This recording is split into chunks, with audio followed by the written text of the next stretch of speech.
आजमगढ़ के शहर कांग्रेस कमेटी कार्यालय पर भारत रत्न पूर्व प्रधानमंत्री स्वर्गीय राजीव गांधी जी की 80वीं जयंती मनाई गई। शहर कांग्रेस अध्यक्ष नजम समीम की अध्यक्षता में आयोजित इस कार्यक्रम में कांग्रेस जनों ने स्वर्गीय राजीव गांधी की छाया चित्र पर पुष्प अर्पित कर उन्हें नमन किया। कार्यक्रम के दौरान एक विचार गोष्ठी का भी आयोजन किया, जिसमें राजीव गांधी जी की योगदानों को याद किया।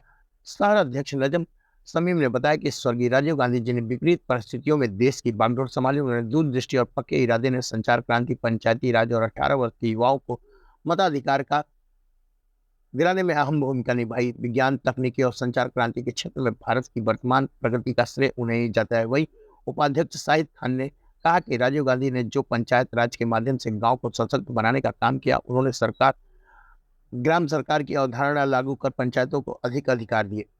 राजीव गांधी जी ने महिलाओं को स्थानीय स्वराज संस्थाओं में 33% आरक्षण दिलाने का काम किया। उनके विचार और दृष्टिकोण से देश आज विश्व अग्रणी होता है। ग्रामीण क्षेत्रों में शिक्षा सुधार के लिए राजीव गांधी जी ने जवाहर नवोदय विद्यालय की स्थापना की। उनकी 1986 की शिक्षा नीति ने गांव और साथ साथ शहरों के बच्चों को भी उत्कृष्ट शिक्षा प्रदान की। इस श्रद्धांजलि सभा में शाहिद खान, रियाजुल हसन, गोविंद शर्मा, बालचंद्र राम, मोहम्मद अफजल, नसीम अहमद, अबसार अहमद, सारिक खान, साकिब, सितेंद्र, शमसुल, शमसी अहमद, बिलाल अहमद आदि उपस्थित थे। सभी ने राजीव गांधी जी को नमन कर उन्हें श्रद्धांजलि अर्पित की। कवि थे, लंका में थे, कवि लोग की आज़ादी के लिए, लड़ाई के लिए, अपने हक के लिए भारत में जी संघर्ष कर रहे थे। आज आज राजीव जी की जन्मतिथि बताइए क्या था? आज राजीव जी का 80वां जन्म दिवस है। हम उनको श्रद्धांजलि अर्पित करते हैं। राजीव जी देश के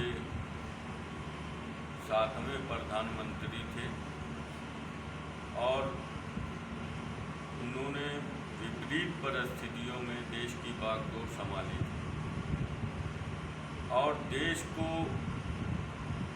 एक अच्छा और एक सुनहरा भविष्य दिया। और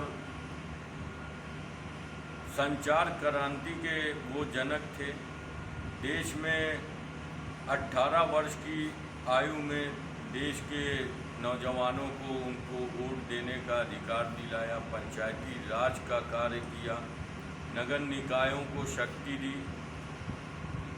उनकी जो सोच थी देश को आगे बढ़ाने की, अगर वो जिंदा रहते तो आज भारत देश कहाँ से कहाँ पहुँचा होता। लेकिन दुर्भाग्य है देश के लिए कि उनके साथ उनके कार्यों को लोग पचा नहीं पाए और देश में ही लोग जो है उनके खिलाफ षड्यंत्र किया और उनको बम से उड़ा दिया गया एक कार्यक्रम के दौरान। नहीं तो देश जो है आज वर्तमान में जो देखा जा रहा है उससे तो बहुत आगे निकला होता। कमी है उनकी। हम दुखी मन से राजीव गांधी जी का जो बलिदान है वो पूरा हिंदुस्तान याद रखेगा। ये शख्स मॉडर्न एरा का था। एक नए भारत की निर्माण करने के इनकी जो शक्ति थी उसी से आज भारत चल रहा है। संचार क्रांति के जनक थे। पंचायती राज व्यवस्था को उन्होंने बहुत सी चीज़ें दिया और आज हम लोग उनको श्रद्धांजलि तो दे रहे हैं। उनकी कमी भी हम लोग को बहुत खलती है क्योंकि हम कांग्रेसी उनके पक्के अनुयायी हैं, मानने वाले हैं और उनकी वो सोच, उनकी वो जो प्रेरणा थी उसी को लेकर के हम लोग आगे बढ़ने का कार्य करेंगे, कांग्रेस को आगे बढ़ाएंगे।